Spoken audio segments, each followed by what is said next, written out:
The Fly Fifers, James and Alan, speak with some of the campaigners behind the Luke Mitchell case. Talk is cheap. Let's talk. Good afternoon, everybody, or good evening, or good morning, whenever you're watching it. Unfortunately, it's the Fly Fifer, because the Fifers, Alan couldn't make it. So he's had to go work and do other things this afternoon, so you're stuck with me, guys. I do apologise. As you heard in the jingle there, I'm with some of the campaigners for the Luke Mitchell case. You may not have just seen our podcast with Dr Sandra Lean. It was done maybe a week ago.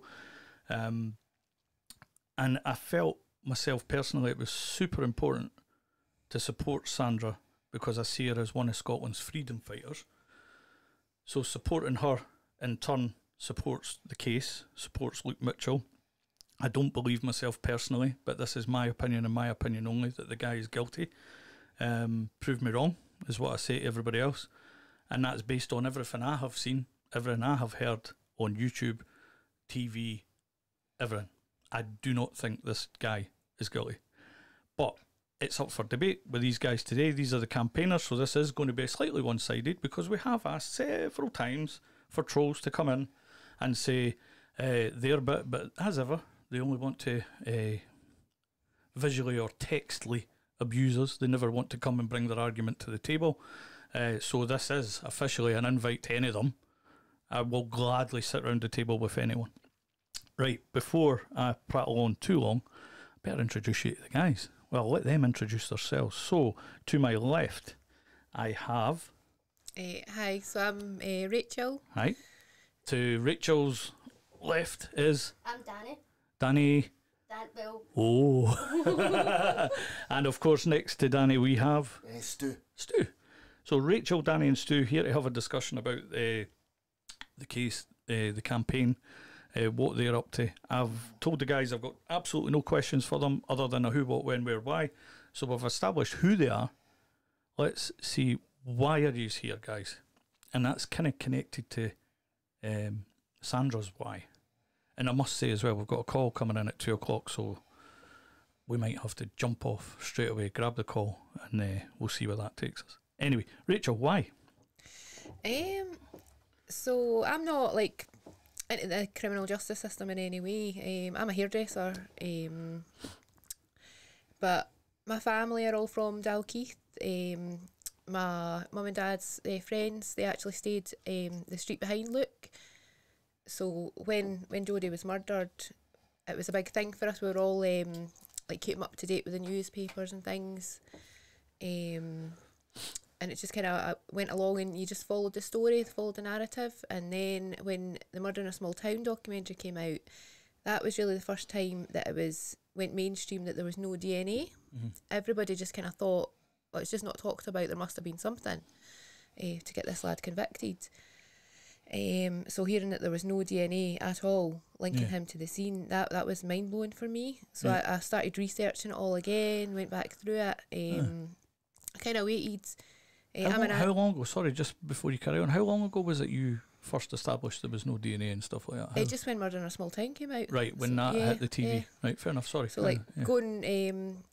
really like following the cases, like because my family was lived out there, like literally like we'd read the newspapers every day and see all the what was getting put out, what was said, and all the rumours and things that were going about. So to hear that there was actually no DNA, that was mind blowing. Wow. Yeah. I think for everybody, I think every single one of us in this room, you know, because I certainly remember it. I wasn't long in Edinburgh, maybe a few 4 or 5 years when it happened, and I was certainly the same then. I was like, oh wow, seriously. What's this bloody place like I've moved to? But anyway, sorry, I digress.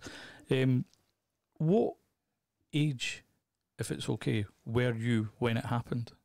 So I'm the same age as Luke. Actually, right. I'm 2 weeks apart. So this is very real to you, your age group, and my age group. I was sort of part of that scene. Like I used to go about with a Nirvana t-shirt, and I had a really big long trench coat. It wasn't proper leather. I couldn't afford proper leather at that time, but. Yeah, I was dead proud of it. So I was like part of that scene kind of thing. Wow. I never knew Luke or Jodie or anything like that. Just had friends and family through there. But yeah. Good. So, right, I'm going to move on quickly just to Danny, rather than having you guys sitting here wondering what's going on. Right, Danny, come on. Why? What's your name? Where'd you come from? Celery. Right, get on top of that mic a bit, Danny, so we can hear you. Yeah. Good, go for it. Well, I'm Danny. I was 11 when Jodie got murdered, so I have no memory of at the time, because the only memory I have for when it happened was Luke's interview on the Sky.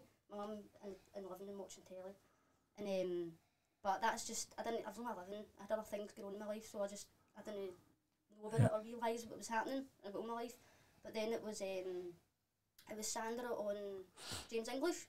Yeah. Because I was writing my crime anyway. Not so much justice, just like crime. I was usually watching things in America and stuff, but you feel like you can't really do anything, right? Because it's in America and it's just cases. But I switched on, seeing Sandra on James English. Watched that. It was in 2019. I was going to say that's about 4 years ago they happened. That was before Murder in a Small Town. Right. Murder in a Small Town came out, and so I remember I was listening to her, and I didn't really know anything about Luke Mitchell at that point. Right. And so while I'm listening to her, I was googling it, and you can see all the media coming up, but then you're listening to what Sandra's saying, and you can see it's obvious something really weird is happening, something really is not right. So, but I remember looking, going, oh, is there a group or something? Is there something that you can talk to people about this? Because I've had so many questions even after listening to Sandra, and but there was nothing. So weeks go by and that you're just getting on with it, and then Murder in a Small Town came out, and that's when the group appeared after that as well. Yeah. So I joined that like instantly, because I thought, oh my god, there's hundreds of people in here, like, and you could see all the questions and stuff. Yeah. And that was me. I just hooked. I couldn't stop. And then I started my degree just after that as well. Right. So And do you mind saying what your degree is? You don't have to. no, it's alright. Criminology and psychology. Brilliant. And it's not so much because of that, but it was a push. Yeah. Because listening to Sandra talk and talking about it in detail and about the laws and everything that makes things so difficult for an innocent person, and I thought you need brains, you need somebody to help you, and I thought I want to do that for somebody. Nice. So I just put everything together and I started researching, like Rachel done herself. Everything. I was up for days. Phenomenally. And I think it's because he's like in Scotland, you know, and it felt close to home, like your doorstep. So you feel like you can actually do something rather than being away somewhere else. And that's how I started. That's how you started. I just got obsessed with trying to help. Aye. And my best pal. I'm always going to call you my best pal after that moment. Yeah, you weren't who I thought you were, so I'll leave it at that. I mean when it all first came out, 2003, and you know with the fantastic impartial truth-telling media. Yes. And it was like, oh, he found the body and he knew where to go. And when I heard that, I goes, yeah, you're no innocent, mate. You're at it. And as the years went on, and when I seen like Danny James English podcast with Sandra, and shout out to James English. He's getting a lot of love in this room. He is, yeah. Maybe I'll sit in it one day. Well, sorry. No. And so I thought, I watched his podcast with Sandra, and when I'm like, I never knew that. You know, A, B, C, D, E, and that was, I just got like involved there. My ears just kind of went, nah, something's not right here. And also viewing Murder in a Small Town, and then there was the group. It's Jodie Jones and Luke Mitchell who got justice. That's the group, folks, if you want to come and join. Sell all the groups on here. This is your moment. Can I just say we've got a sister group we work really close with as well. It's called We Stand Together for Luke Mitchell as well. So it's like two main groups. Is that because there's an awful lot popped up? So I think, and I said that to Sandra off camera, I wasn't sure what to follow because there was so many starting to pop up. There's a lot. I think people just want to make their own name kind of thing. But we've got Jodie Jones and Luke Mitchell who got justice, and We Stand Together for Luke Mitchell. Those are the two groups that we jointly do all the campaigning stuff, and we call each other sister groups. Sister groups, right? Yeah. So just briefly then, Stuart, what do you do for a living? Nothing. Good. It's fine. So we've got Stuart who does nothing. We have a student, right to say, and we have a stylist, hairdresser, yeah. stylist, whatever. Why are you involved in this? I know what you're saying about the justice and everything, but what is driving you guys? Like, I'll start with you, Stuart. Actually, what's driving you to be a campaigner or assistant, or what drives you to keep turning up?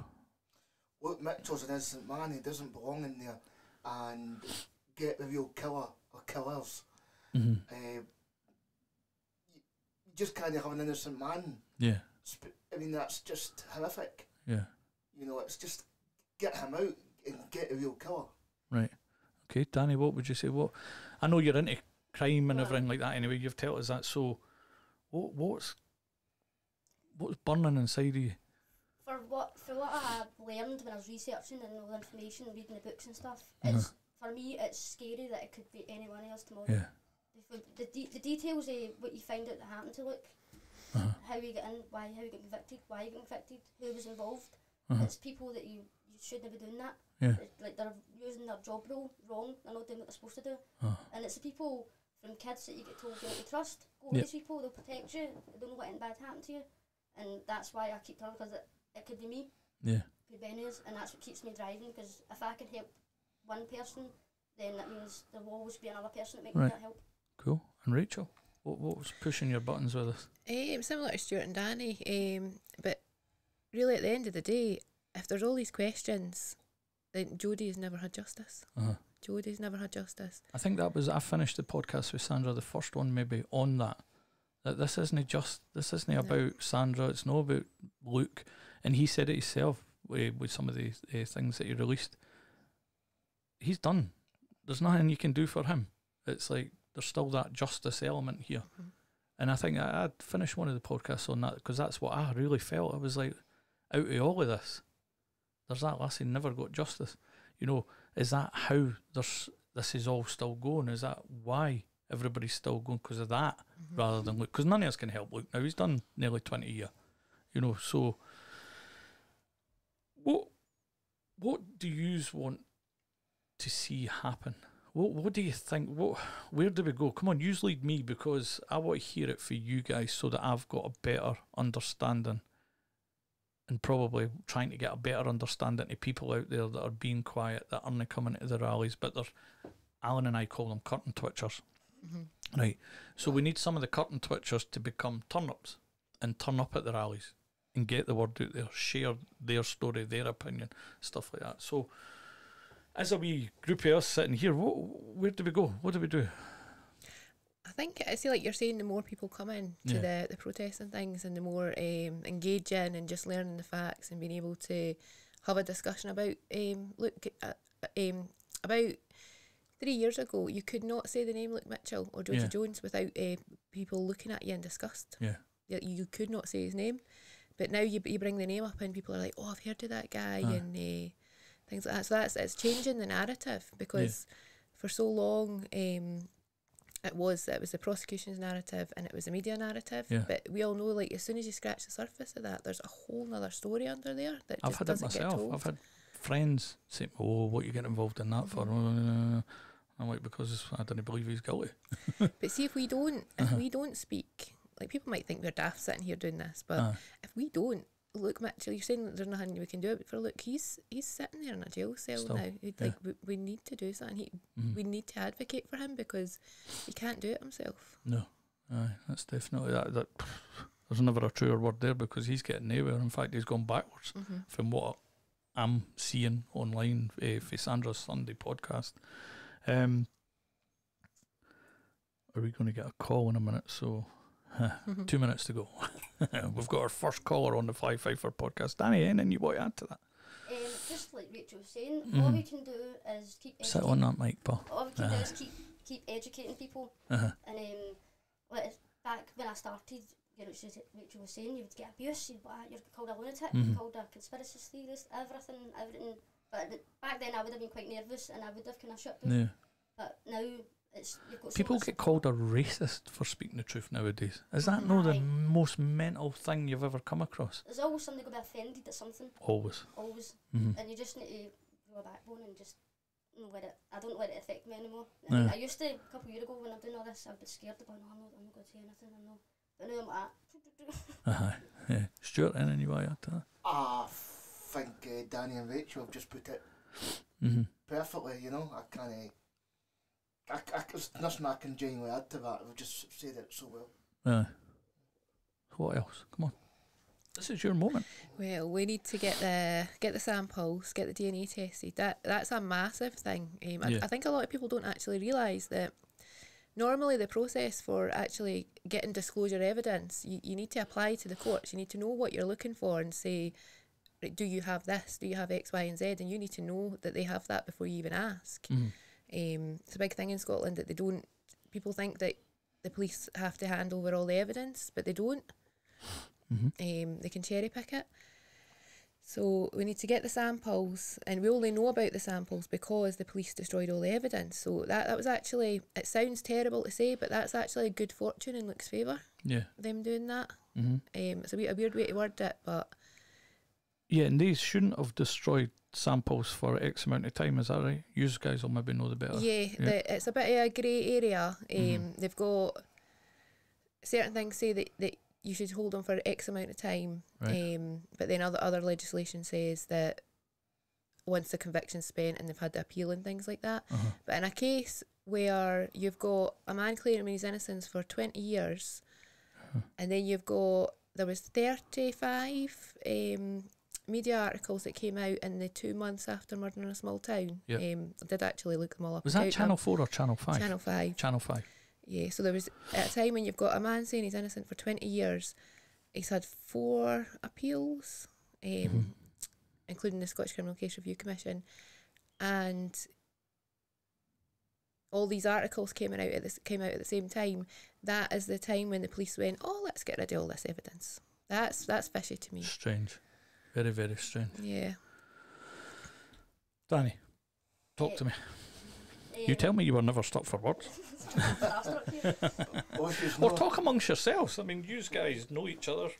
Like, I kind of expected, well, I didn't expect it, but when that came out about them destroying the evidence after murder in a small time, also we didn't know until we knew, sorry.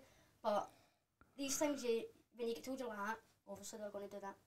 Because in general, if something comes out, you hide it. Oh no, people are going to start talking about this when they hide things.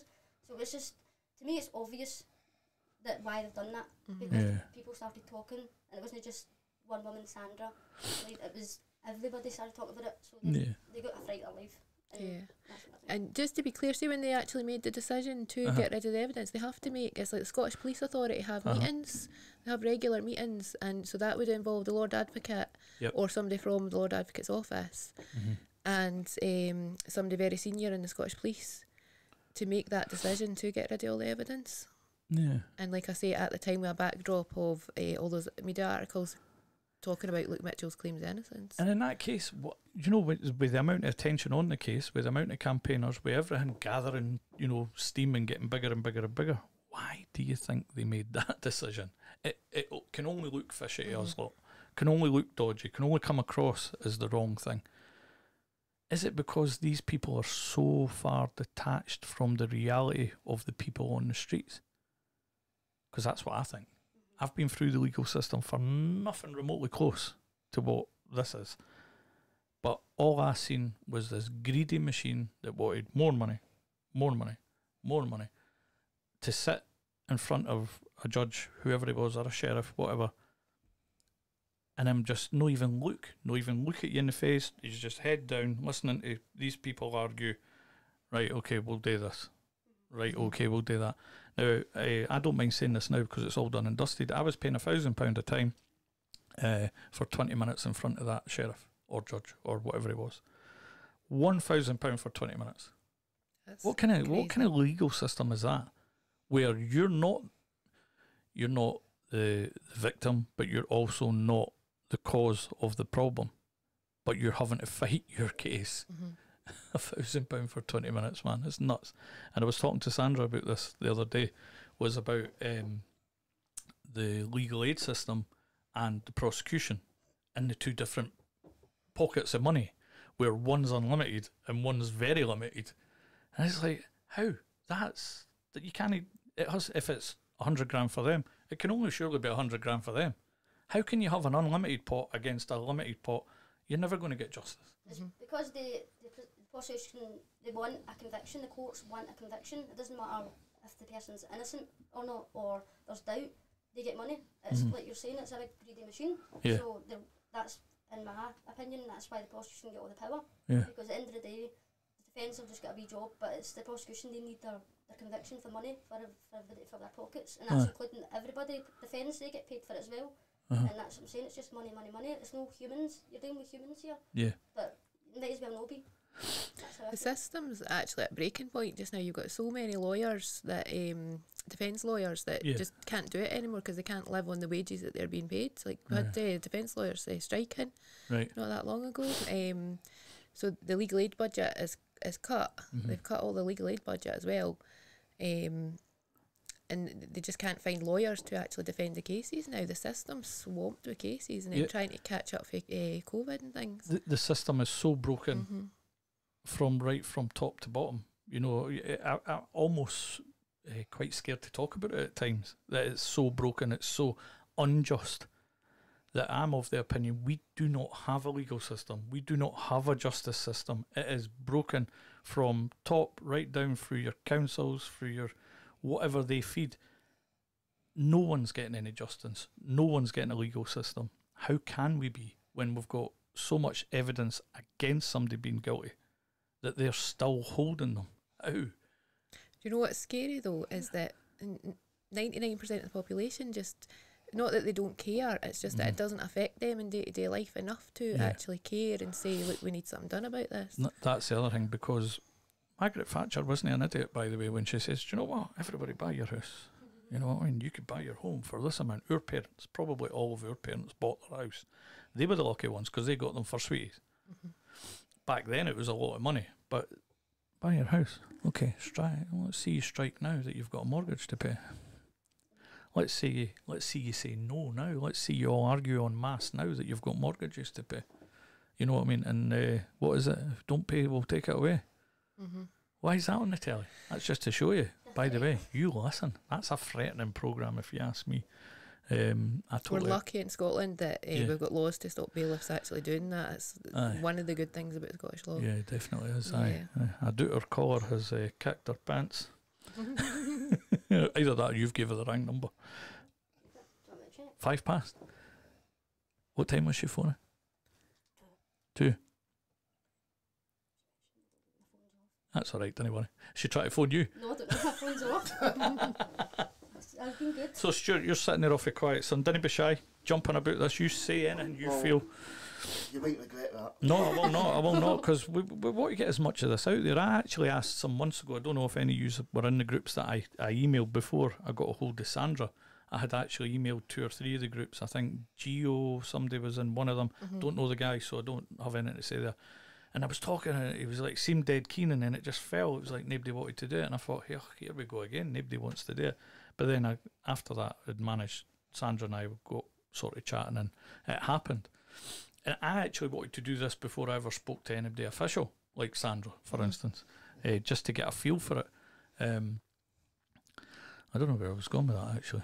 But I'm really enjoying the fact, and I'm my hat's off to you guys for coming to do this, because I didn't think many people were brave enough to do this. You know what I mean? Your faces are out there, you're on camera. If we get flack, do you get flack? What are these Facebook pages like? Is it easy to cut it off straight away? Or see, it is, but we don't need to. Right. It was Wild West at the start, so like after the documentary, and then it was like, whoosh, all these people joining. Like Danny said, there was no groups or anything like that, so it was a place for everybody to come to. And we did have to really moderate comments. I was a bit I seen that it was a bit Wild West and that, so I didn't join the groups at first. I just kept an eye on them, and I was like, I'm not getting involved in that. That's a bit. I'm not going to that one. Aye. But so I done all my research and stuff like that. Delved right into the case, and then by the time that I'd quietened down a wee bit, then I was putting my research up and talking about the things that I was finding, and that's where I got a message saying, "Do you want to join our team?" kind of thing. So that's how I got in it. So I avoided all that, the craziness, basically. but they're really relaxed now. Did you give the wrong number? No, she was waiting for me to tell her when to call. Oh, dude. Well, We'll get it 15:15. she's got 5 minutes because we have a 2:15. Well, tell her. Aye. So if she wants to phone briefly, she can. But we have a 2:15, so... And I'm guessing that one will be on time. When Go, you talk Stuart. about a justice system, I call Aye. it the injustice system. Aye, definitely, aye. Totally agree with you. That's totally. Aye. I mean, I think when the dust has settled and history has been written after this, I mean, you've had the ice cream wars and injustice. You know, like the Birmingham 4, the Guildford 4, Birmingham 6. Yeah. Like Michael O'Brien, the Cardiff 3. Was that the Cardiff 3? Who's the other boy in Glasgow? I forget his name. He was on Mr. England. Oh, here's our call. Right, hang on. Hello, welcome to the show. Who's this? Hi Well, you don't have to there. say who it is if you don't want to, by the way. No, I don't mind. My name's Nicola. Hi, Nicola. dear. Right, we're sat here with Rachel, Danny and Stu, just having Hi, a discussion everybody. about the case, Hi, obviously. Nicola. Hi there. Hi. Hi. So, Thanks for having me on. oh, hey, you're absolutely welcome. Listen, you've got 5 minutes because you're late. You were meant to be on at 2. Sorry, that's my fault. And you can hear us all okay, yeah? Yeah, I can hear you fine. Nicola, why are you a campaigner? Are you a campaigner? Or are you just... I am. Right, I why? am. Tell us why. Why? Because I remember it all so well. I'm 4 or 5 years older than Luke and Jodie were at the time, and I was a wee bit alternative, and I thought at the time, do you know, that could be me and my pals. And then the more I learned, as kind of the years went by, I got angrier and angrier, and I was just one wee angry person until the documentary, when that came out, everybody started getting angry, and I had more people to be angry about it with. So, do you know, that momentum just kept going. And I've also got, now I've got my own child who's soon going to be approaching that age as well. And if it could happen to Luke, it could happen to him as well. That's a familiar theme for what we've been discussing in here. It just seems to be, and everyone I've spoke to, Nicola, out with this, it's all the same. But do you know what's the weirdest thing? I've spoke to people in the local area, spoke to people that have left the local area, and do you know one thing, right? They all want to talk to me about it, or they'll talk to you about it on the street.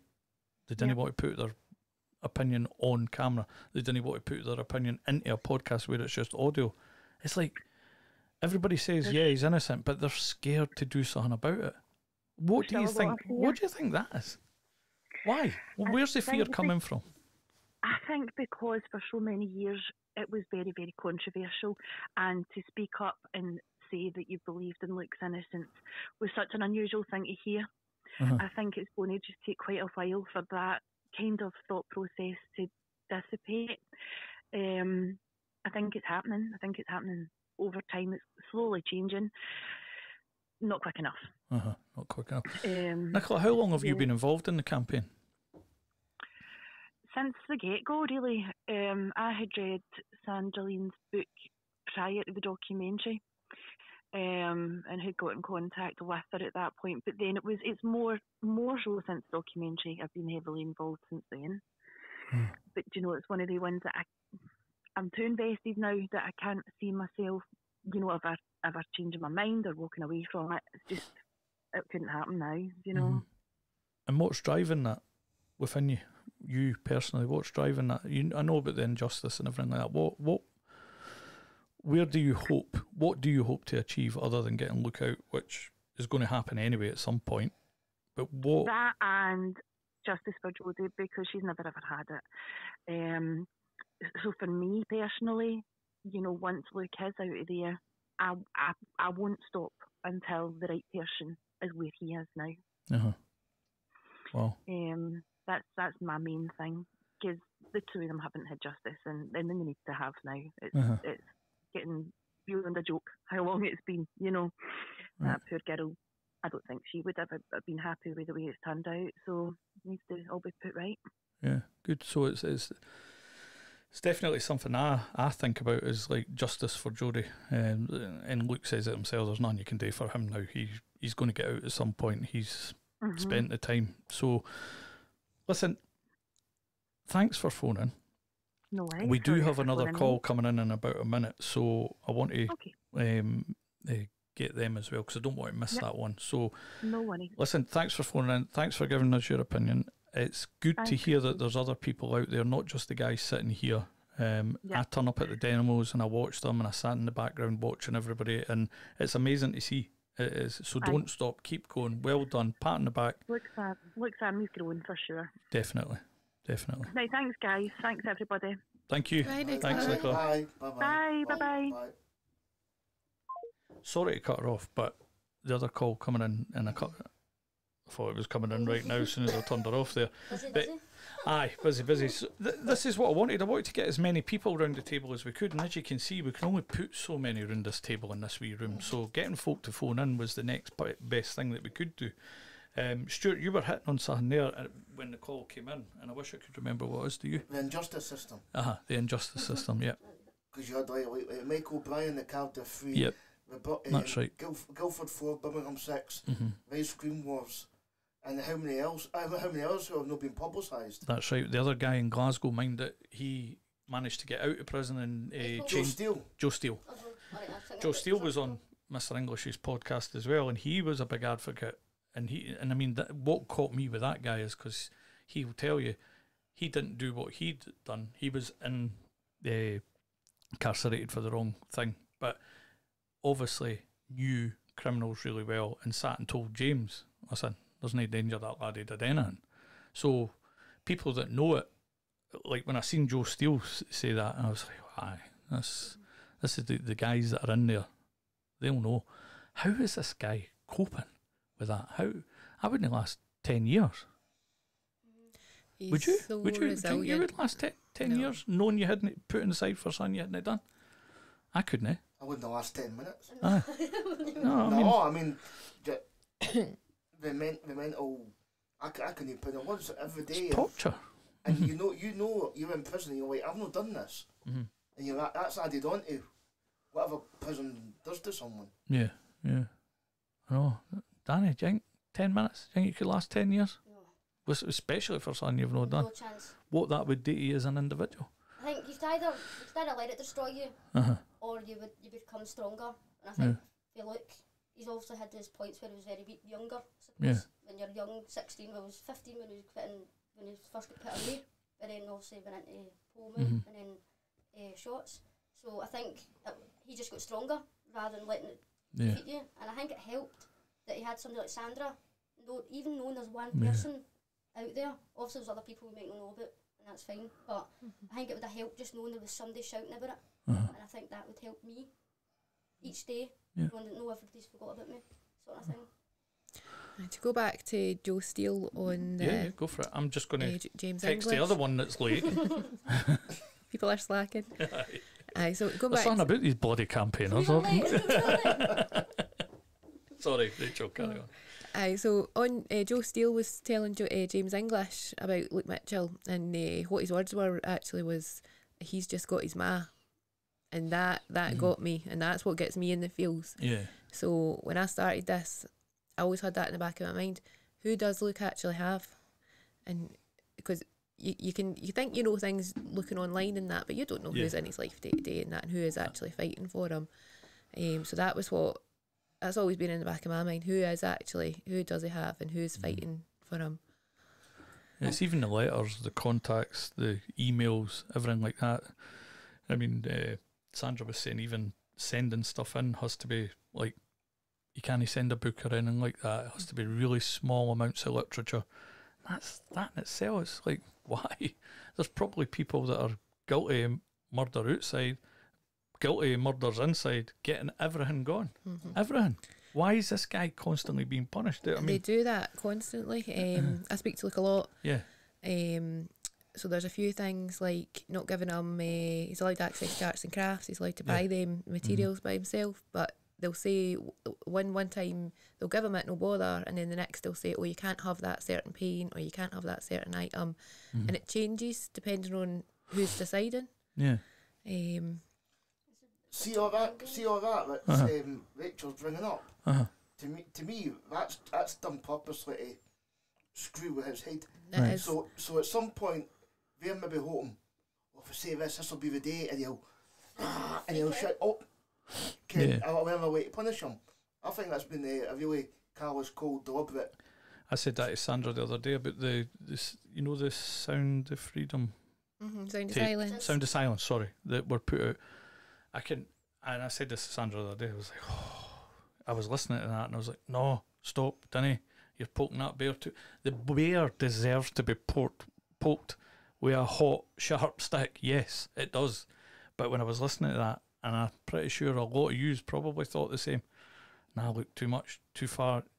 I had no idea it would do what it did to him, but I thought he was poking the bear way too much for, with what was released. What do you think on the Sound of Silence thing and what happened to him after that? What do you think? I loved that. I loved hearing him. I loved hearing his voice. I loved hearing his take on everything. Didn't get me wrong. I thought it was admirable that he did that, but at the same time I was worried that it was going to cause him further harm, which it has. So, well, when I've only listened to it once. I've not went back and listened to it. It was like 4 episodes. Yeah. Because a lot of times I was just crying through it. I'm a 47-year-old man. Nothing wrong with crying. And just hearing him. It's empathy, brother. You're allowed to have that. I was just tears were. I was just sitting in front of the computer and the tears were just coming. I'm just like, this is just too much for him. Like, but I think we've tried to break him, but we've picked on the wrong guy. We've picked on the wrong guy because he's so. I'm really proud of him for his strength. Yeah. And The thing is, as well, that guy could have sat back and said, "Oh well, I'm buggered now." Okay, put his hands up, and he could have been out 8 years ago. You know what I mean? He's still there, still there. I think he'll feel. I don't think he would have done that years ago because he didn't have now say Lux Army, the campaigners. Yeah. But because he knows about all this outside, he's known it's grown. So I think with us helping him, it gave him the picture thinking, I'm going to do it. I'm going to speak it because it's not just me anymore. Because he knows he's got the support. And I think that might have, do you know what, I'm going to say it. There's people who help me now. Nobody's going to stop me. And I think that made him braver. It'd make me braver knowing there was thousands behind me. Isn't it the bizarrest thing that he was at a position where he was, whatever the process is named, probably you will know the name of the process better than I, where he was coming to the end of his sentence, so he should have been, what's the word for it? Go on, help me. Like rehabilitation? Yes, being rehabilitated back into the community, whatever community that is. Okay, he'll probably never get to go home. We all kind of get that. I've no idea how it works, so you guys can maybe educate me on that.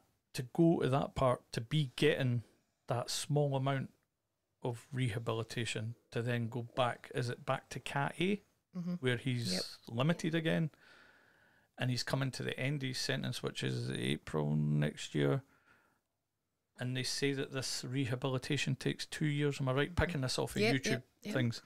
So his sentence was a minimum of 20 years. So now, even if they say, right, look, that's you done, he's got another 2 year of rehab. Yep. So that Sandra pointed that out, and she said like they've cost him those 2 to 3 years. Yeah. That they have actually added extra onto his sentence by doing that, and then the Daily Record put out some kind of nonsense that they've added 3 years onto his sentence, which is totally not what Sandra said. That's mental, isn't it? That's mental. The Daily Record is mental. Aye, I don't read papers, watch TV, nothing. Podcasts and books.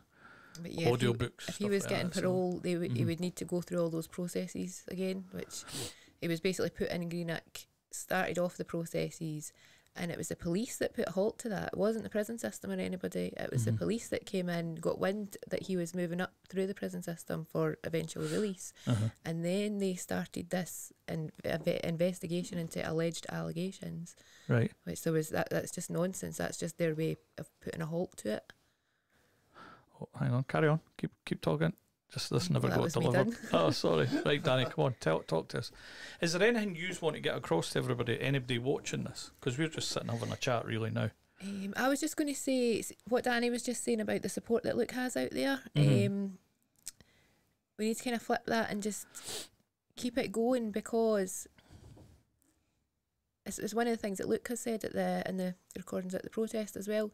They want to drag it out, and they want people to lose hope, and they want people to just feel so frustrated at this big system. It's like bang your head against a brick wall, you're not getting anywhere, and they want people just to give up. Yeah. So just please don't do that. It does take, the legal system moves at a snail's pace. This could be like 1 year, 2 years, 10 years down the line. We could still be talking about this, but just don't give up. Yeah. We're going nowhere. Good. Do you know what? I was talking to Alan about it. I wish he could have been here because he adds so much to this podcast.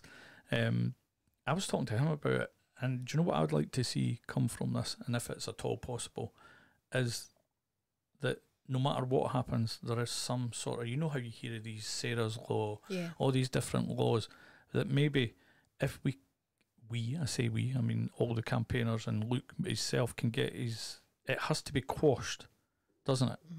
There is no, right, that's you served your time, out you go. We have to overturn that. So I'm hoping that when he comes out, he does work to overturn it as well. So if he got it quashed and they looked into the system itself, do you think they're even likely to do that? So that you could end up with like Luke's law, if you like, where you can't do that because we got it wrong back in 2004-3.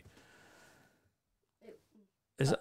Well, my hope is that if what they've done, everything, if it's quashed and everything comes out about why it happened and who done it, how do we know it's not happened to other people that are in prison for the same people that are involved in that put Luke away? Yeah.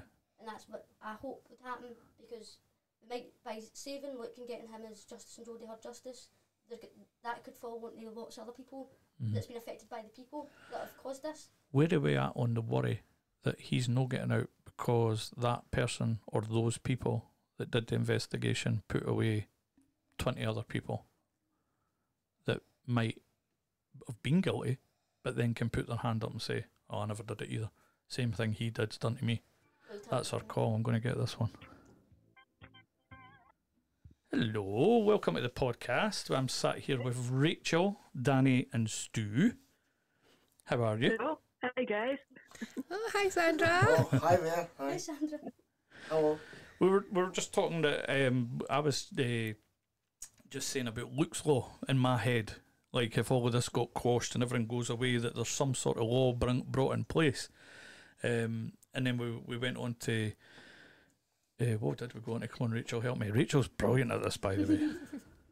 Oh, I've got all quiet now. The boss is on the phone, so get it right. Saying, put us on the spot. Sandra, do you want to take over at this point? The troops are struggling a little. I think we've put them on the spot. I think we're a wee bit starstruck. What's the question? I don't know. Just talk, Sandra. Help us. So we were talking about when all this is said and done, how hopeful are we for like an inquiry into what is establishing what's actually happened and actually getting some changes in the justice system? So I think the main thing in terms of an inquiry into what's happened, clearly part of that will depend on what overturns the conviction.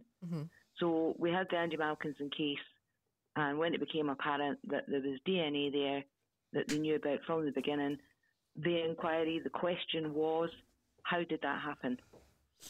How did they have that evidence and sat in it for all those years? So they're the sorts of things that will almost demand public inquiry. You know, how did it go so wrong? In terms of changing the law, well, you guys know this one, even if you haven't quite articulated it yet. We need the police to do the job properly. Yeah. In all the different ways that they need to do it. Aye. I think the silence says it all, Sandra, because, for me, one, I'm not overly hopeful that they will, but I can be wishful thinking, I guess. I think in the same way that we as a campaign, and these guys have been amazing in this respect, have pushed this into public consciousness, have made people stand up and go, what? No, I'm not having that, not in my name. Yep. In the same way we've done that this far, that continues. afterwards to try and make sure it never happens again. Yeah. I think Danny is pretty clear on that, going to uni and stuff like that. She's been telling us about that this afternoon. So I don't think when Luke's case is done and dusted, Danny's going to stop. That's for sure. I think you have brought into the world another freedom fighter. It's just her name's Danny, no Sandra. I've always said, you know, that the idea that the next generation will take up the banner and carry this work forward. You know, if I could have wished for anything in this work, it would have been that. Yeah. So, guys, I can retire now. No yet. Couple of months. Another wee bit to go. Soon though. I think what the guys have done, and to have come to this brand new, you know, they've only been at it a couple of years, and to have just picked up on what they've picked up on, understood, asked the questions, you know, rather than assuming they think they know what they think they know, they'll actually come and say, is that, or is it something different? And then once they've got it, they just take it out there in the world and basically give it to anybody that will listen. And quite a few people who wouldn't have listened had they not been so persistent. So, yeah, brilliant job, guys. Sandra, anything you want to say to the guys? Yeah, you're fantastic. We could not have got where we are without you guys doing what you're doing. Keep doing it. Thank Keep you, doing Sandra. it. You're amazing. Thank you. Thank you. Thanks, buddy. Thanks for phoning in. I just give you a quick moment and I'll speak to you through the week. Okay, no worries. All right. Have fun. Sandra, thank you. Bye. Bye. Bye-bye. Bye. Bye-bye. So the boss has spoken. That was a wee surprise. We didn't know she. No. She messaged this morning, me like, good luck, but never said anything. No, I thought it was essential. It's essential that these things are interactive. So the next podcast that you get invited to, if you are invited to any, make sure it's interactive, that it's not just you, there's so many people round about you. And that's what I did that day when I came to the thing. I thought, right, I want to just get a couple of well wishes for Sandra. I was amazed firstly at the amount of yous that said yes, because I was like looking at me thinking, he's at it again. I think there's a lot of people nervous when they go to A lot of people are nervous. Journalist or something, Yeah, and then exactly. Your words, you're like, who are you? Who do you work for? And I mean, that's recording now. Sandra's seen it, and there's nobody's faces on camera. It was just the audio, like I promised. Is there any more? Do you want to sell groups? Do you want to sell banners? Do you want to sell T-shirts, tops? Is there I know, obviously I seen YouTube the other day, so I know the event has took a full spin. I watch this space. What's this space? Aye, what? Aye. Right, see, before we watch this space though, I want to talk about Sandra's YouTube thing that went out. I think it was 11 minutes or something like that. Yeah. Where's your heads at that? Because for me, that's just like absolute stupidity. If somebody phones me, giving me a threat, I'll phone them that didn't help certain people and say, listen, I've just been threatened, go and deal with it. Sandra's done that. Sandra's had this for years. See, Sandra just said we couldn't be here without us guys. Like we wouldn't be here without Sandra. Without her, Nobody would be here Absolutely without Sandra. Aye. And she has had this. So if you think 20 years, and we're coming to a point where it's mainstream that people know that Luke's innocent, or they're starting to believe that things were wrong with the conviction. But Sandra, back when she started, that really was the Wild West. So she's had this over time in like different pockets over the years, and she's had the threat. She's been spat on in the street. She's been harassed in the shop. So She's had it harder than us. yeah, definitely. So what about this venue? Didn't name them because we didn't need that hassle. Well, yous don't need that hassle, but what's your thought on that? Jesus Christ. I mean, this has only just been released for Sandra the other day there, so I mean, it's fresh, so we can all talk about this. What and why would a venue stop a birthday party? How can that possibly be? Well, they had one complaint. One complaint. One complaint. Right. And I seen that Sandra put the reply up in writing that was something to do with the welfare of their staff because of one complaint. Yep. Weird. People celebrating a birthday. A birthday. Staff had a lot to... I think the most thing we had to worry about was when we ran out of drink. Aye, exactly. Aye. That would have been their... So it's their loss. Yeah. Oh, It's yes. their loss. Because I had, when Sandra told me about it, and I'd text her saying, well, Kim, what you do, the next venue you get, just make it private. Like, didn't I say? You know, it's a birthday party, but send the invites out on the day. You know, that would make sense, rather than anybody being able to, you know, quash any. It just seems crazy that that's happened. I can't believe that a venue has took that stand. They lost a lot of money by doing that anyway. Well, yeah, clearly they have, but obviously they didn't need it. But, you know, I wish we could out them, because they deserve to be outed for something like that. But I didn't want to, because I didn't want to rock any boat. But, so it's going on to January now, I believe, anyway, isn't it? Is that not to be talked about now? I know Sandra had said something on her. There's a slight change of plans, Right. but things have happened after Sandra released a video last night, so it was a bit hectic. But fine, good. So all I can say is watch this space, but it's not as bad as what we think it is now. Brilliant. Good. I'm glad. So is there anything else you want to talk about? Because, by the way, we're only 50 minutes in. These things can go for hours. I'd like to talk about Danny and the archives and stuff, because I think it's amazing what she's done. I'll shut up. You take over. How about that? I don't know. Go for it. We can waffle a load of nonsense. Seriously. No, but I really admire what Danny, and I've learnt a lot from Danny. She taught me to use is it microfilm machines? Yeah. So Danny spends her afternoons in it's the Mitchell Library in Glasgow, isn't it? And then is it the National Archives? Isn't it funny? It's the Mitchell Library. I know. How fucking bizarre is that? It's meant to be here. Aye, exactly. So Danny's taken me along a couple of times, and so you've literally went through all the old newspapers, so all the Daily Record, all the Herald at the time. Is it the Midlothian? Yep. The local ones in Edinburgh. Yep. Dalkeith Advertiser. Yep. So she's photographed them, catalogued them and stuff, and see, when you actually look through all the old newspapers, like I was saying earlier, there's two narratives going on with this case. It is the prosecution's case and this perception of Luke Mitchell as this Satan worshipping devil, and he's a gothic and he's into the cult and he must have done it, basically. But then I like Marilyn Manson. Not all his songs, but there's a couple I think are pretty damn good. I'm not into the devil. Well, I hope not anyway, just because I've listened to Marilyn Manson. Maybe I am. I don't care. Bizarre that, though, isn't it? Aye. So I listen to Pink Floyd tape, by the way. Does that make me some sort of stoner? Never know. By the way, I'm teetotal. You've been in the paper tomorrow. Aye, exactly. I've been in the paper. Stoner again listens to Pink Floyd. Pink Floyd and Marilyn Manson. I don't know why I made that connection, by the way. I don't know. Maybe it was a past life. I think that's a generational thing. It's a generational thing. So like the parents like the Pink Floyd, and then the kids like the Marilyn Manson. Exactly. Yeah. Anyway, sorry, I butted in again. I said I would shut up and I didn't. I'm terrible for that. So in terms of like the different campaign people, Luke's got a really grassroots campaign.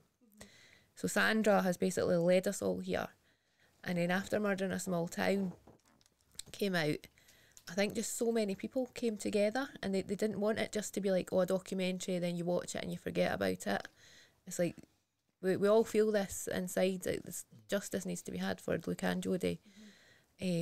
So it's such a grassroots campaign, and there's people with all different skill sets that come together, like yourself doing the podcast and things, Danny going to the archives, putting all the research together. So you do a lot on the ground campaign, and you speak to anybody who will listen. That's what we need. That's one of the most important things. That is. And I said to Sandra the other day, I will do as many of these as you want done without, not a problem. That's brilliant. It's not for guts and glory. It's because I love this. I'm passionate about it. This is a hobby for me. But I love it. I leave here. I'm sitting here now. I'm sweating, everything like that. My head's bursting, stuff like that. But then I leave here and my dimples go up. Know that you can see them for the beard. But I leave here with the happiest thing, because you've told me your story, your truth, your whatever. I think it's amazing. So my offer to you guys is to do as many of these as you like, as many as you like. I am happy to take nothing to do with it, but push the buttons for you, if need be. You know, because it's not the Jamesy show. This is the Luke Mitchell case. So that's there as an offer. I think there's I think we had a wee QA folk that would like to come on, That's very kind of you to say that. No, you guys can run it. I can sit and press the buttons, or I can I'd sit like here. To press the buttons. Aye. As you can see, there's only really been the one, because you three are all on the 1-1, so it's dead easy. So, I mean, I'm happy to do that at any time. So it doesn't have to just be me asking you on. You could say, James, we've got an idea. Let's do it. That'd be good. Well, one thing, one wee story just came to mind there. In my local town centre, right, and there was I came down to do some shopping, and I had it wasn't a wrist t-shirt, but it was a Mitchell one, and I was at the bank, and I heard behind me, oh, look, Mitchell t-shirt, and I'm like, here we.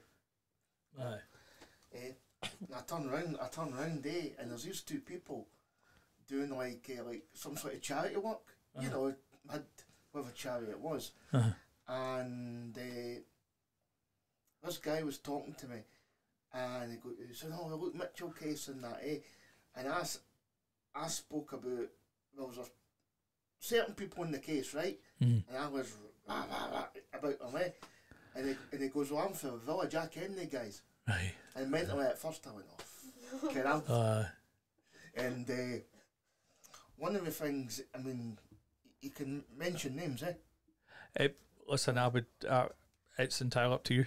Well, I'll say. I'm not guiding you in any way with that. No. If it's detrimental to Luke, please don't. I would say if it doesn't matter, then it's up to you. I'll say one of the moped boys. Right. Okay. I'll say one of the moped boys. Right. Okay. Perfect. And I goes, well, he goes, well, I can say his name of one of the moped boys, right? I'm like, I'm thinking this is a bit close to home. This is quite interesting. And I goes, well, what does he say about it when he's asked?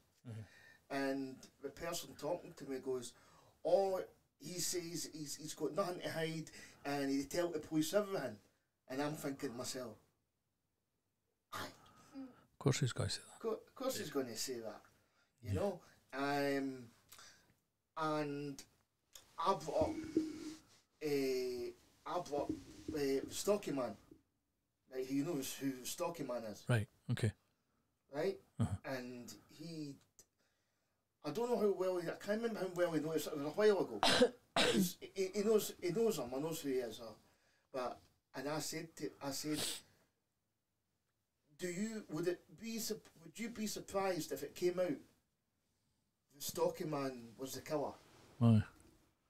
And he goes, yes and no. So I found that a bit. Well, to be fair, I didn't know how to take it because, I mean, this guy knows, well, Stocky Man. I don't know what degree. Yeah. You know, but I always found that quite interesting.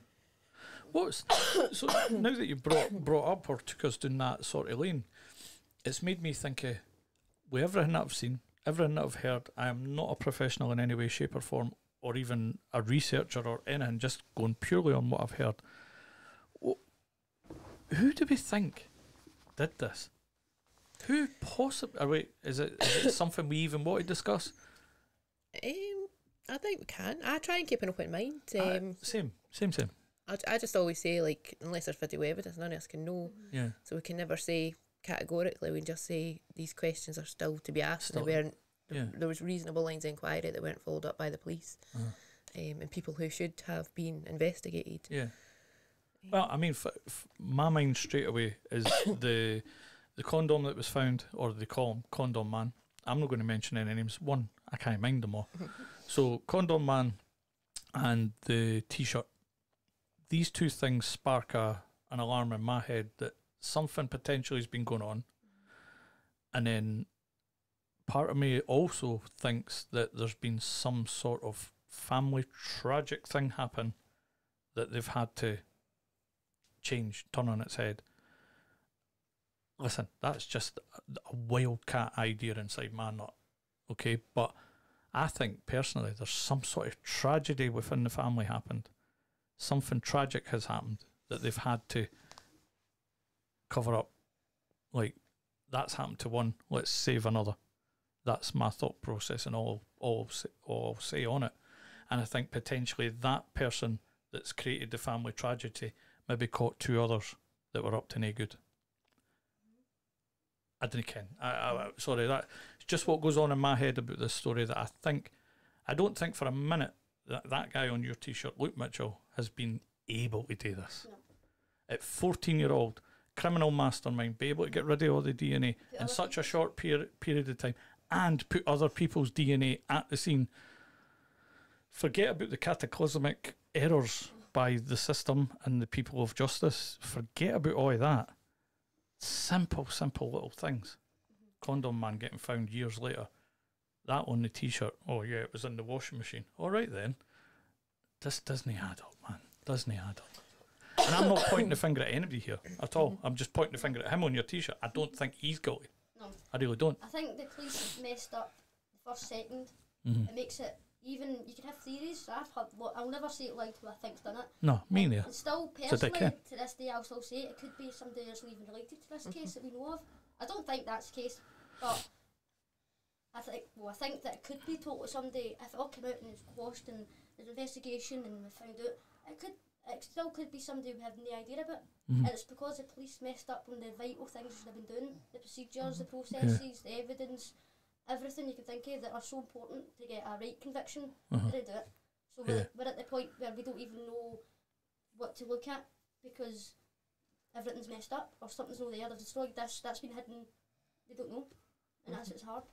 I mean, I'm no scientist, but the semen on the top, how the hell could you overlook that? He'd be my first one, right, mate? Sorry. Well, that's a circumstantial case right there. Aye. More than what Aye. they had on him. It'd be like, right, Neba, I'm sorry. Get in here. There's something no right here. Did his nails get checked? Did his house get checked? Was the bits taken off the was all of that checked? Obviously, Condom Man got found years later, so you wouldn't be able to do that at the time. But that alone, that DNA on somebody's top, it's wrong. Well, we asked them, didn't we? That guy you're speaking of, not only was his semen on it, also his blood. Wow. Right? Something wrong. So, semen and blood, that, in my opinion, I personally, I'm just speaking for myself here, I think he's personally been involved. Semen and blood. Yeah, it's very hard to overlook. See, I've missed the blood bit somewhere in all of these different things I've watched. I've missed that part. So yes, I would be. The blood bit, but his blood was on Jodie. That didn't come out to, was it comparatively recently? Would you say? Right. And is that what? Listen, just shake your head in case I'm getting too close to something that can't be talked about because I don't actually know. Is that some of the samples that are still to be tested? No. No, right. So I think this is things that we aren't really meant to talk about. Leave it then. Leave it. It's been that bit. It's been leaked as new, but that is new information basically. Right. Is that been leaked to the papers or to? Aye. Right. Aye. So it's out there. It's common dog. It's out there. Let's not go anywhere that could cause any problems because the curtain twitchers will be all over this. Aye. They'll be all over it. Aye. Exactly. So, is there anything else we want to say? I figured I couldn't shut yous up. Aye, I think we're just getting into it. I think well, come on, sit back. Go for it. There was something in the record recently about the Jones family. They were looking for, they were wanting to get the transcripts. This is a family member. A family member, right? Who in my opinion is probably this Agnes Petrovicus or something. Right? That was one of Jodie's aunties. That's one of Jodie's aunties. But we don't know that for sure. Aye. And they're saying, well, a family member, right? I think that's like a bit of smoke and mirrors. It's like, if they really want the truth, if they really want to put this to bed, right? Campaign for the release of the samples. Get them tested, then you'll have it all clear. The fact, so far as I know, that they're not campaigning for the release of samples, that's a bit suspicious to me. Am I right in saying that I seen something recently where they were arguing about releasing the transcripts to shut all of us up? But we know from what I already know from what I've heard for Sandra say, They'll no shut us up though with the transcripts. They can't. The transcripts Makes us louder, if you know what I mean. Getting the transcripts isn't going to prove anything that we don't know. And when you're talking about the court trial, it was all lies and made up stories anyway. So it was literally lies on paper. So it's the samples, they release the samples and getting tested. That's the only way that you'll shut people up. Because what will come out, we can't control what comes out of these samples. So you'd think, like Stuart was saying, you think if you're going to want to shut all these campaigners up, get the samples tested and released, and then it'll come back with the truth, or whose DNA, whatever. But they know that it's the transcripts, and it's just nonsense. I think if the samples get tested, correct me if I'm wrong. I think if the samples get tested, that'll reveal the true colour. That'll reveal the true colour. Is that how far it is? Because you're all pretty 100% on that, is it? So if we get these tested, it points the finger. Well, think it, right? Is that to all the hypotheticals out there as well? Will it rule out, what's his name? Scott Forbes brought him to the front. For Mark Kane? Yes. Will that either put him in the picture or out the picture? That sort of thing, is that the level that you're at? See, don't say too much. Point one thing out with Scott, Mark Kane. The trolls, like guilters, basically, they say that the campaigners try and say that Mark Kane did it, and that's what Scott Forbes' angle was. That was never the case with Mark Kane. Mark Kane looked incredibly similar to Luke. So the point of bringing Mark Kane into it was actually to say, look, he could have been the person at the gate that Rosemary Fleming and Lorraine Walsh, that could have been the person that they saw. Therefore taking their witness testimony out of it. And it's odd that he had scratches and that, and he should have been looked at into the police, and that's another way of saying the police weren't doing their job basically and following things up. Am I right in saying that was the woman that couldn't identify Luke in court? No, that's a separate. That's a separate one, right? Sorry. So the woman that couldn't identify Luke at court, she was at the East Houses end of the path, and Lorraine Walsh and Rosemary Fleming were at the New Battle side. Yeah. Wow. Where were we going with that? There was something else. The samples. Aye. So, are we allowed to talk about them at all? Are we better not talking about them in case we... I don't think there's a lot of information about them out. Right, it's just that they exist. Yeah. And there's a lot of them.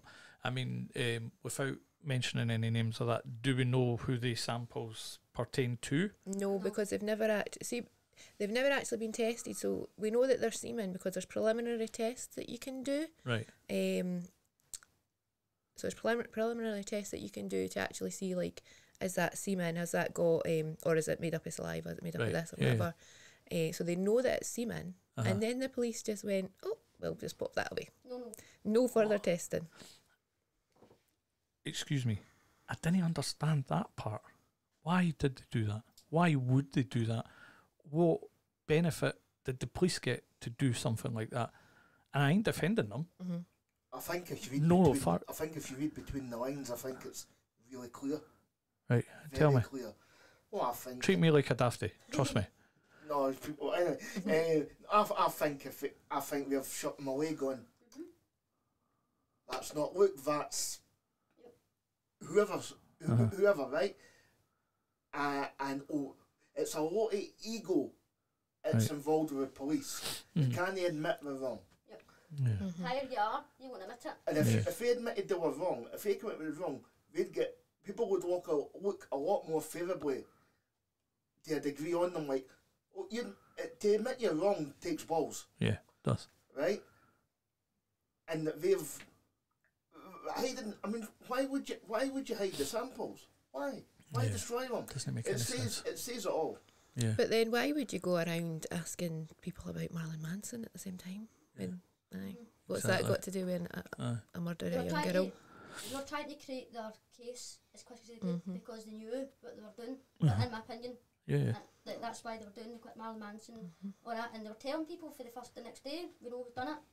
It's him, but we need the proof, we need the evidence. And then they said they were going to get DNA was going to be we know now it probably will be 20 years later or whenever it happens. Yeah. But back then that's why, because they've got the DNA, then they come back what they wanted it to be. So hide it. So me being the inquisitive monkey that I am, right, I think, right, say one person, he did the investigation. There's okay him doing that. But what about everybody else that's involved in this investigation? How does that one person dictate the narrative to everybody else? So that's really interesting. I don't know, I'm sure you picked up on it as well, Danny, when you read the news and the police done a lot of media briefings which were translated into newspaper articles, and you can almost clearly see a sort of divide. So on the first 2 weeks, wasn't it, you have, I can't remember his actual name, but he's a uniformed officer, so he's not CID.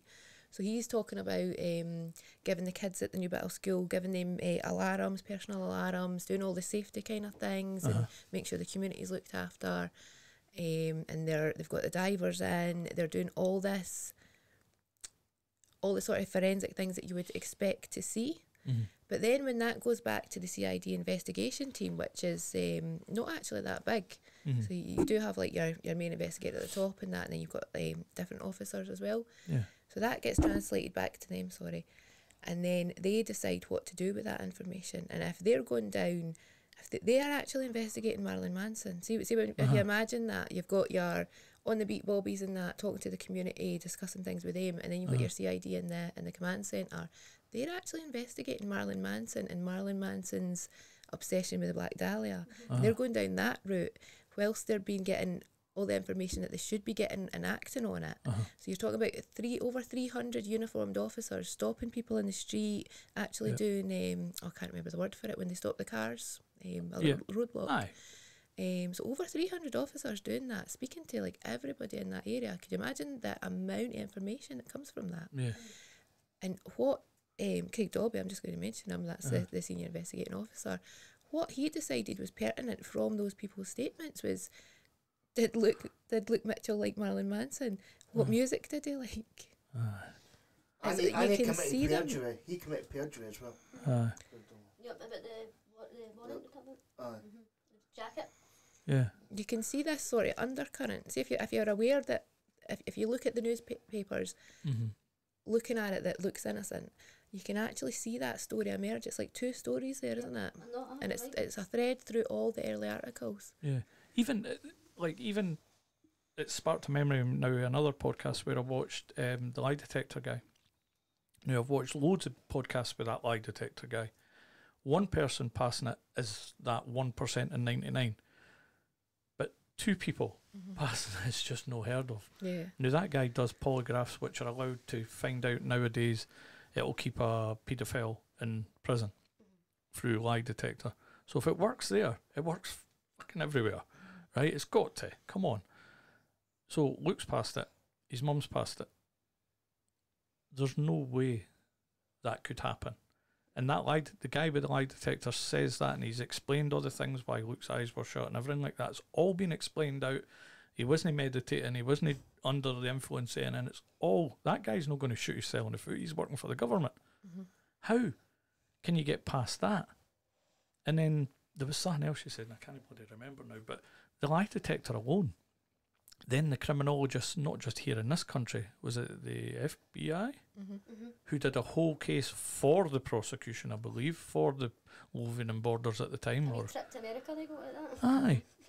And that was never released as well, is that right? So is that sitting somewhere, or is that something that's been destroyed, or so do you that think, was given to the defence, but it's pretty much an A4 sheet paper. I don't know how many sheets were in it, but it's basically it's black because it's so redacted. They redacted the whole thing. So is there no way of getting the original of that from America, from the FBI? Do they keep records like that? There's been a freedom of information request sent over, but because they categorise it as being property of Police Scotland, it's down to Police Scotland to release it, and they won't release it. They won't release it, even with the time that's passed and everything like that. Right. Again, it stinks, eh?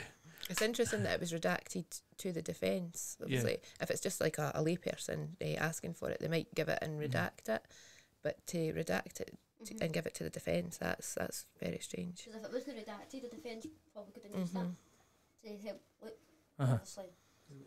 Weren't able to. Yeah. Wow. What else? What else is there out there? I'm trying to think as well of all the different wee things that I can't make sense of. And the lie detector test, one of them. The FBI thing's another. The fact that he was 14, there's no danger. He wouldn't just be the UK's best ever murderer, criminologist, whatever. He'd be the world's best. Because no 14-year-old's going to do that. It's just not possible. I look at my kids in my life, and at 14, one of them's 11 now. There's no danger.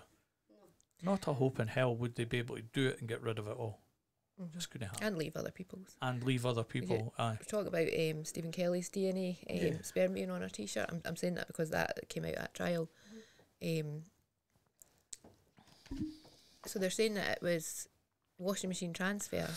So sperm heads have survived in the washing machine. It's got onto that t-shirt, and then Jodie's worn it. How can that survive the washing machine and then further rainwater transfer at the same time?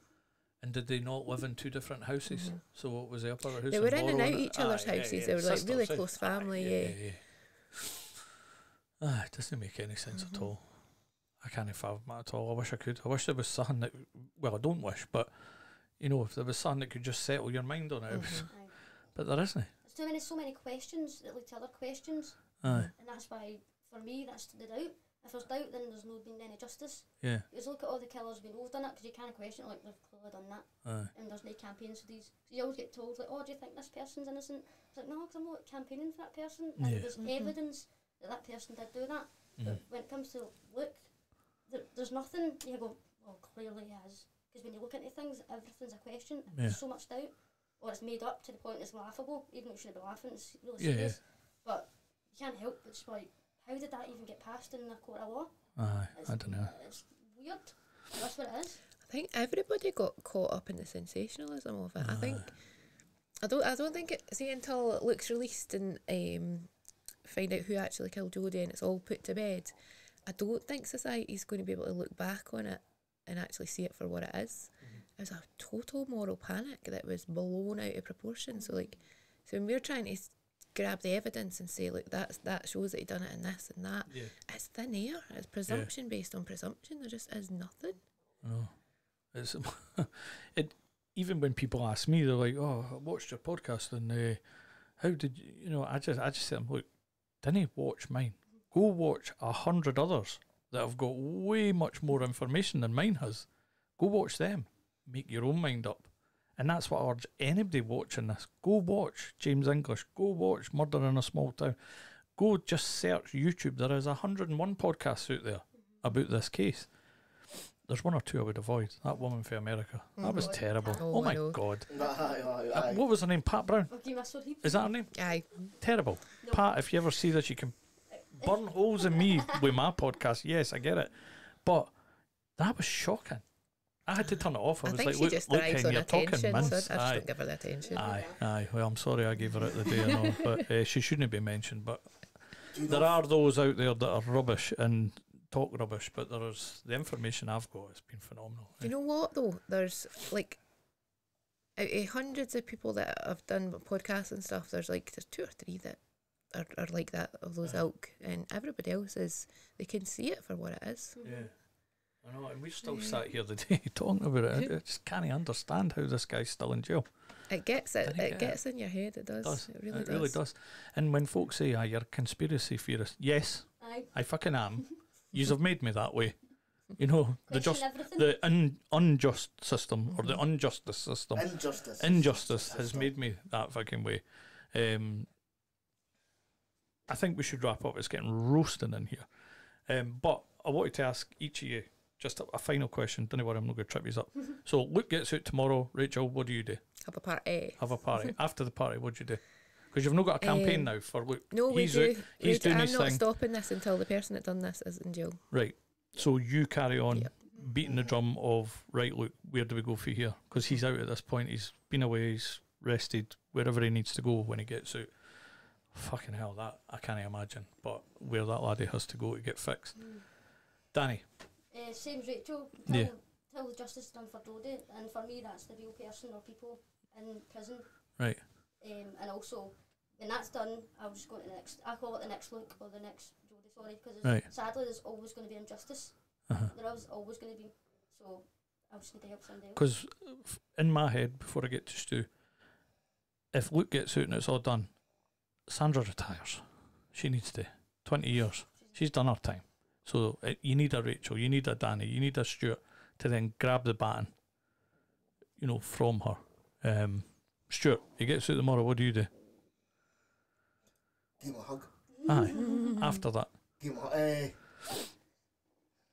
do you jump on with these guys and start fighting the other fight? And I could continue to reveal killers in jail. uh-huh. Reveal killer. Right. Can I just say something briefly? Go for it, mate. Yeah, can I just give a shout out to my friend Richard?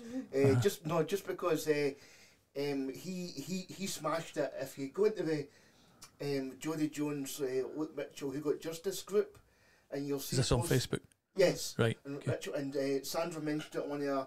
It's just one of my best mates, and he said he came up with something without even thinking it. Right. And he just smashed some.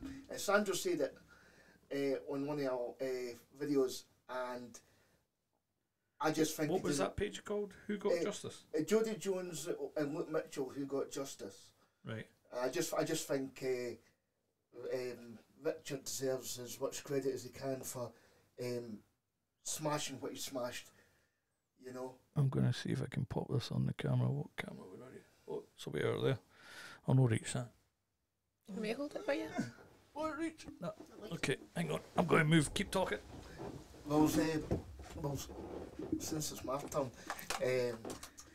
I was in Dalkeith, and someone was showing me around and certain locations, shall we say, and what this person told me, and this person said, this has gone back years. It was after the murder, and it was outside. It was outside a family member's home where Stocky Man was like I don't know, messing about with cars and kind of all that carry on, and the person who was showing me places in Dalkeith and his pal were passing that house, and Stocky Man runs out the driveway going, you sold me this, blah blah.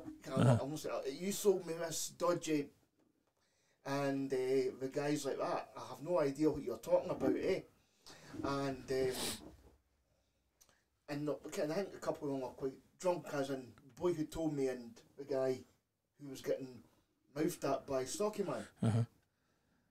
And Stocky Man said to them, "I'll do to you what I did to my sister." Huh? And then they went away trying to think, did he really say that?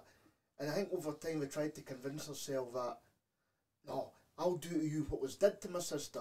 But when I spoke to this person, I goes, did Stocky Man say that? I'll do to you what I did to my sister? And they said, yes. Scary, isn't it? Mm-hmm.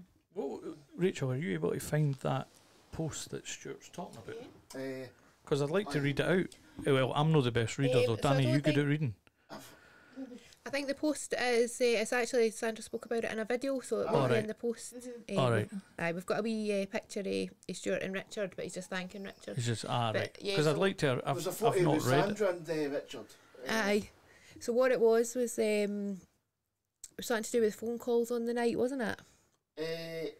Yes. If only Richard is here as well, eh? There's only so many we can have around this table.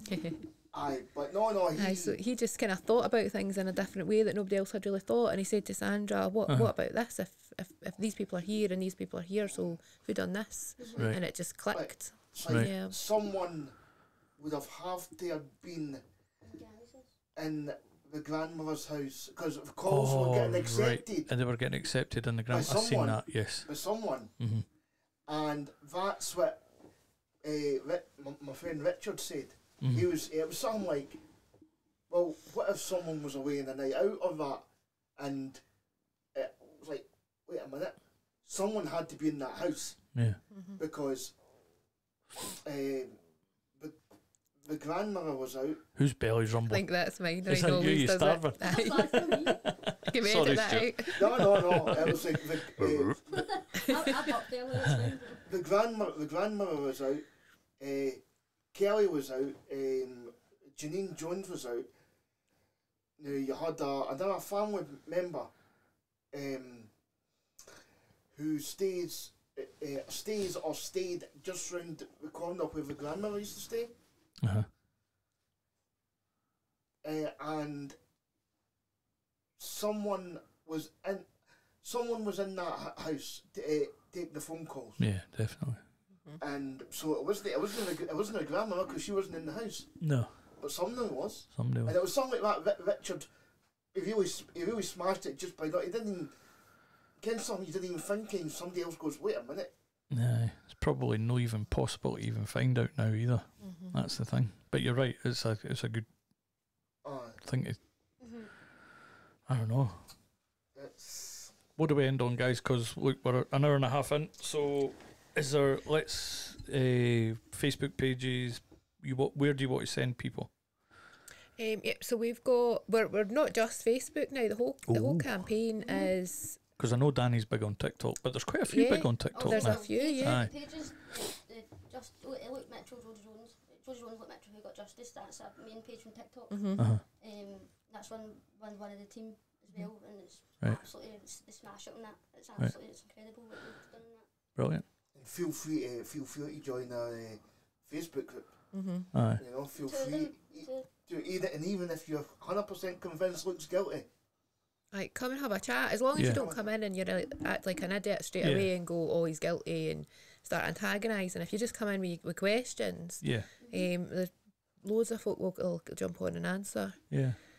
It's brilliant. My hat's off to you. I think you are doing an amazing job, as everyone else does. Thanks for coming on today. I'm going to play us out with this because I think we've done enough. Well done. It's hard. But you'll get out of this and you'll be like, "Oh, I should have said that. I should have said this. I should have said this." Aye. We've not said that yet. no. Right. Thanks for listening to the Fly Fifers podcast, sponsored by UnitedSkates.com. Please like, share and subscribe to help us grow. Right, where are you?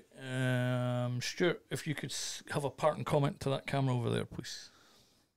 Free Luke Mitchell, and listen to the song Free Luke Mitchell by Danny Kelly. If you want a lot of details, factual details, listen to that song, and look, we're always here for you, buddy. We're never going to give up. Right, Danny, that one right beside you. Justice for Jodie and Luke, and this is what it's always been about and always will be about until the real person's behind bars. Join all the groups, come in for a discussion. We're all over TikTok, Facebook, Twitter as well. Just join, educate yourself on things and ask questions. Good. And Rachel, you are here. Parting comment. My mind just went blank.